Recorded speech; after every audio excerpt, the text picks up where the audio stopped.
રહ્યા છો ગુજરાત 18 લાઈવ. હવે જોઈએ અગત્યના સમાચાર. લીંબડી મોટા મંદિર ખાતે દ્વિતીય પાટોત્સવ સંપન્ન થયો. આ પાટોત્સવમાં ધ્વજારોહણ, મહાઆરતી, યજ્ઞ, મહાપ્રસાદ, બ્રહ્મભોજન, સત્સંગ સભા વગેરે કાર્યક્રમ કરવામાં આવ્યા. લીંબડી મોટા મંદિરના મહંત લલિત કિશોર શરણદાસજી મહારાજની અધ્યક્ષતામાં ધાર્મિક કાર્યક્રમ યોજાયો. સૌરાષ્ટ્ર નિંબાર્ક ધામ મોટા મંદિર લીંબડી દ્વારા વિવિધ સેવાકીય પ્રવૃત્તિઓ ચાલી રહી છે, જેમાં વિશ્વવિખ્યાત હાસ્ય કલાકાર જગદીશ ત્રિવેદી, પૂર્વ ધારાસભ્ય ધનરાજ કેલા, પૂર્વ ચેરમેન શંકરલાલ દલવાડી, પૂર્વ તાલુકા પંચાયત પ્રમુખ કૃષ્ણસિંહ રાણા, લીંબડી નગરપાલિકા પ્રમુખ રઘુભાઈ પટેલ, લીંબડી શહેર ક્ષત્રિય સમાજ પ્રમુખ સદેવસિંહ રાણા, મહામંત્રી મહાવીરસિંહ ઝાલા, યશવંતસિંહ ઝાલા, ઉદ્યોગપતિ બાબુભાઈ જીંદવાળા સહિતના ભાઈઓ બહેનો મોટી સંખ્યામાં ઉપસ્થિત રહેલ. આગામી દિવસોમાં સનાતન ધર્મની રક્ષા માટે એક સંઘ શામળાજીથી પ્રારંભ થઈને ત્યાંથી યાત્રા યોજી સોમનાથ મુકામે પૂર્ણ થશે. કરવામાં આવી જાહેરાત. આ શોભાયાત્રામાં જગતગુરુ શંકરાચાર્ય તેમજ ગુજરાતના નામી અનામી સાધુ સંતો, રાજકીય નેતા સહિત ઉપસ્થિત રહેવાના છે. પરિવાર હાજર જ હોય. શંકરભાઈથી લઈને અમારા જયંતિભાઈ, પાવરભાઈ હમણાં આપણને બધી વાત કરતા હતા. દ્વિતીય પાટોત્સવ અને એ પાટોત્સવના પાવન પ્રસંગે આપણે 71 ફૂટનો ધજાદંડ, જેમાં 213 મણ પંચધાતુથી આપણે એને મઢીને ધર્મધ્વજ ઊભો કર્યો. અને એ ધર્મધ્વજના મુખ્ય દાતા હિતેશભાઈ ઠાકર અને એનો આખો પરિવાર, એ પણ આજ આખો પરિવાર યજ્ઞમાં હવનમાં બેઠા છે. મોટા મંદિરના અનન્ય સેવક છે. કોઈ પણ સેવામાં સૌથી પહેલી આહુતિ એની હોય છે. આખા ગામડાથી લઈને બધી જ જગ્યાએ જે કાયમ માટે સંકલન કરે છે એવા અમારા હરજીભાઈ અને એની આખી ટીમ.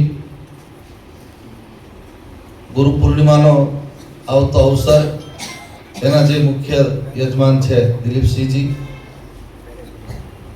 મંગળુભાથી લઈને બધાના નામ લઈશ તો ભાઈ કેલા, એ તો આખો પરિવાર. મદદ કરતા થોડી વાર. મારે વધારે સમય નથી લેવો આપની પાસે, કારણ કે જગદીશભાઈને પણ જવાનું છે. ઘરે ડખો થાય, આપણા પણ કોઈના ઘરમાં ડખો થાય એવું નથી કરવું. કલેક્ટર હોય કે સાધુ સંતોના દાસાનું દાસ.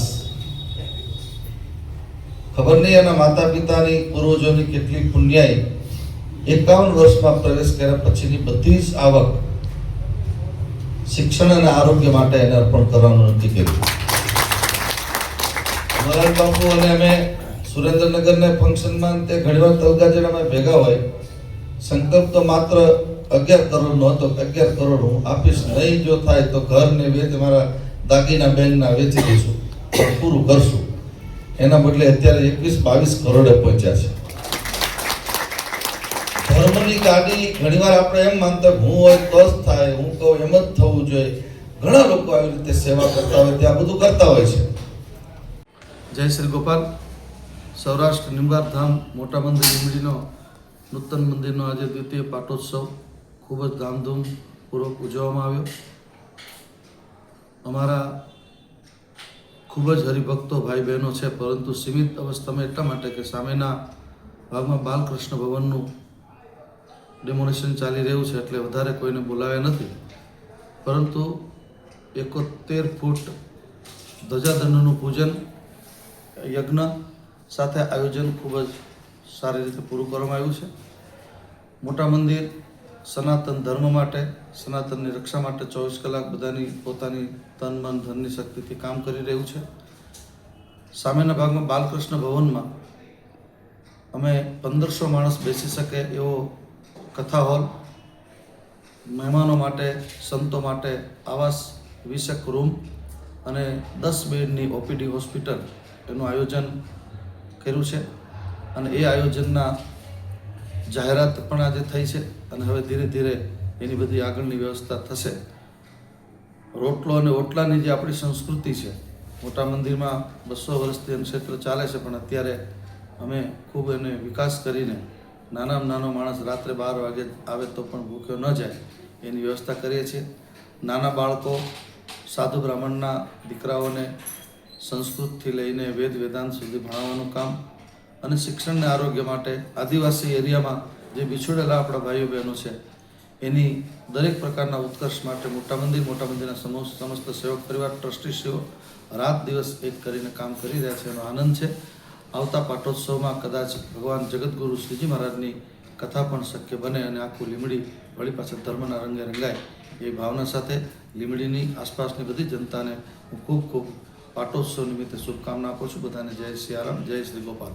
હા, સાથોસાથ એક નવી જાહેરાત કરતાં મને આનંદ થાય છે કે સનાતન ધર્મના ઉત્કર્ષ માટે અને જાગૃતિ માટે શામળાજીથી, જ્યાં ગુજરાતની આપણી બોર્ડર છે, શામળાજીથી દ્વારકાધીશ અને સોમનાથ દાદાના સાનિધ્યમાં 1008 ગાડીના કાફલા સાથે 5000થી વધારે ભાઈઓ બહેનો સંકીર્તન કરતાં રામ નામ લેતા 8 દિવસે વચ્ચે રોકાતા દરેક ગામ, જેટલા ગામ વચમાં આવે ગામમાં સંકીર્તન પ્રભાત ફેરી કરતાં અમે જવાના છીએ. કોઈ પણ હેતુ નહીં, હેતુ માત્ર વિશ્વ કલ્યાણનો અને હેતુ માત્ર સનાતનને ઉજાગર કરવા માટેનો છે.